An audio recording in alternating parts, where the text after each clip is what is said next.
When it comes to working with you as a buyer, the first question is what is your ideal home? What is it that you're looking for? That we're also, again, talking about not just a structure and a place, but now we're talking about a community. So with buyers who are not overly familiar with the area, I will encourage them to go out into the public and interact. And sure, at this point in time with where we are with COVID, that becomes a little bit more difficult. But still going out, looking at the landscape, interacting with folks who live in that neighborhood, asking them questions of what their experience has been.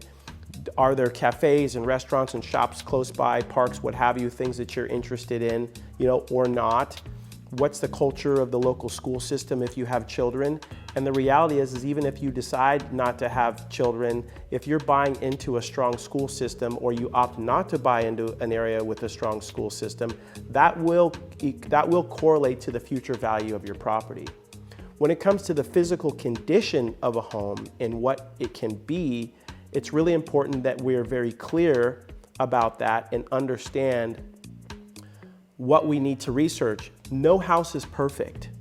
On whose dime is the solution for the repair, or in this case, what we may be talking about, improvements? How much does that cost? How long does it take? Do you have the patience to go through that process?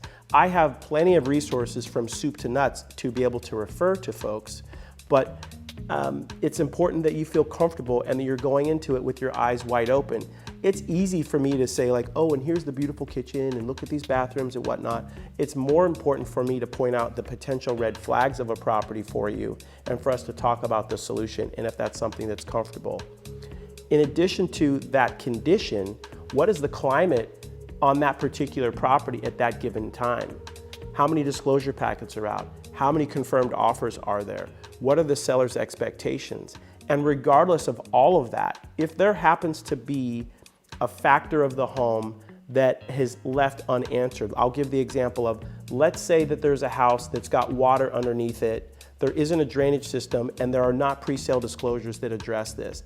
Even if there's a multiple offer situation, if you plan on keeping that house, or unless your comfort level is super, super high, I will be recommending to you that we should have a property condition contingency in order to give us ample time to inspect that. And if not, hey, do we have time and can we get authorization to have an inspector come out and consult with us even prior to making an offer?